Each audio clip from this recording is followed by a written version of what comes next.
وَإِن كُنتُم، اور اگر تم ہو، فی ریب، کسی قسم کے شک میں، اور اگر تم ہو کسی قسم کے شک میں، مما، اس کے متعلق، اس کے بارے میں، یا اس میں، نزلنا، جو ہم نے اتارا، علی عبدنا، اپنے بندے پر، فأتو، تو تم لے آؤ، بصورت، کوئی صورت، من مثلہ، اس جیسی، ودعو، اور تم بلا لو، شہداءکم، اپنے حمیتیوں کو، اپنے گواہوں کو، ان کنتم صادقین، اگر تم سچے ہو۔ سورۃ البقرہ کے آغاز میں اللہ تعالیٰ فرماتے ہیں کہ قرآن لا ریب فی ذالک الکتاب، لا ریب فی، اس کتاب میں کسی قسم کا، کسی بھی طرح کا کوئی شک نہیں ہے۔ اور یہاں پر فرمایا کہ اگر تمہیں کوئی شک ہے، حالانکہ اس میں کوئی شک نہیں ہے، اگر تمہیں شک ہے کہ یہ اللہ تعالیٰ کی طرف سے نازل کردہ نہیں ہے، یہ نعوذ باللہ نبی اسلام نے خود اپنے پاس سے گڑھ لی، جیسا کہ کفار مکہ کہتے تھے، ان کا یہ دعویٰ تھا کہ نبی علیہ الصلوۃ والسلام جو ہے نعوذ باللہ یہ کسی بندے سے پڑھ کے آ جاتے ہیں اور ہمیں پڑھا دیتے ہیں۔ یہ کبھی جادو کہتے تھے، کبھی کہتے تھے یہ شاعر ہے، شاعرانہ، اپنا شاعرانہ کلام ہے جو ہمیں سنا دیتا ہے، تو یہ اللہ کی طرف سے نازل کردہ کتاب نہیں ہے۔ تو اللہ تعالیٰ نے یہاں پہ فرمایا، مکہ کے اندر اللہ تعالیٰ نے چیلنج کیا، اللہ تعالیٰ نے چیلنج کیا مکہ کے اندر بھی کفار کو کہ قرآن جیسی کوئی کتاب لے کے آ جاؤ، قرآن جیسی کوئی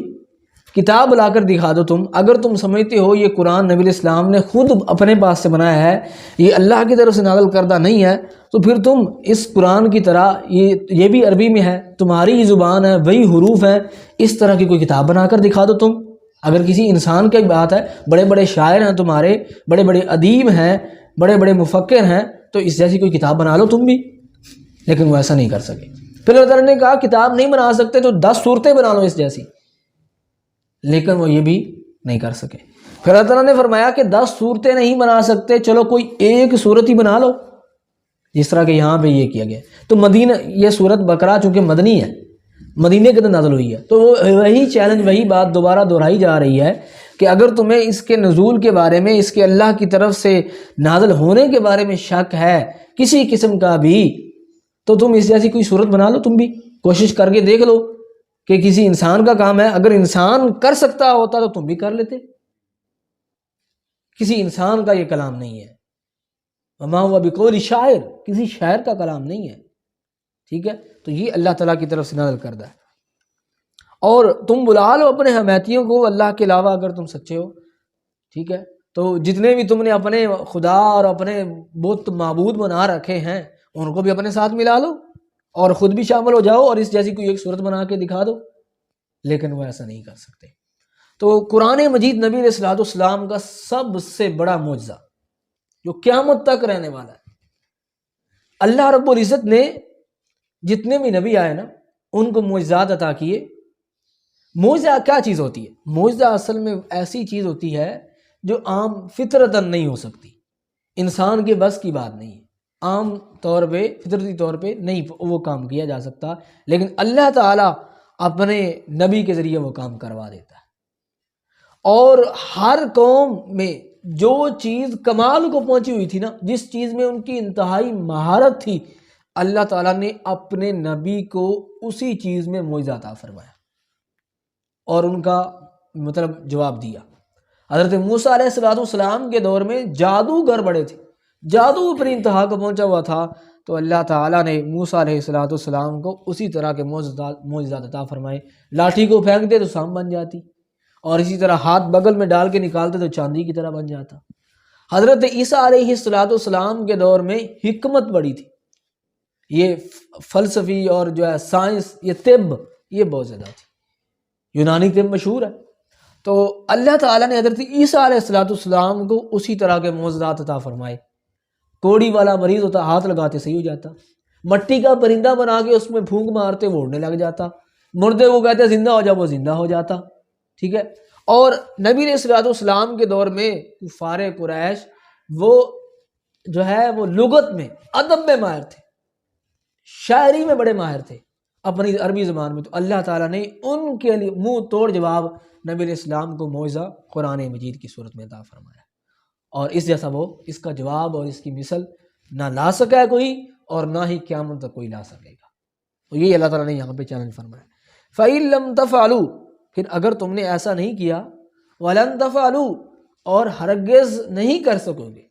اور نہ کبھی کر سکو گے، یعنی اگر تم قرآن مجید کی مثل کوئی صورت اس کی صورتوں جیسی نہیں لا سکتے اور نہ ہی لا سکو گے کبھی،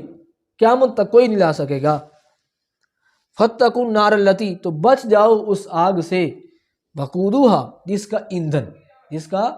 ایندھن الناس لوگ ہیں، والحجارۃ، اور پتھر ہیں، اعدت، جو تیار کی گئی ہے، للکافرین،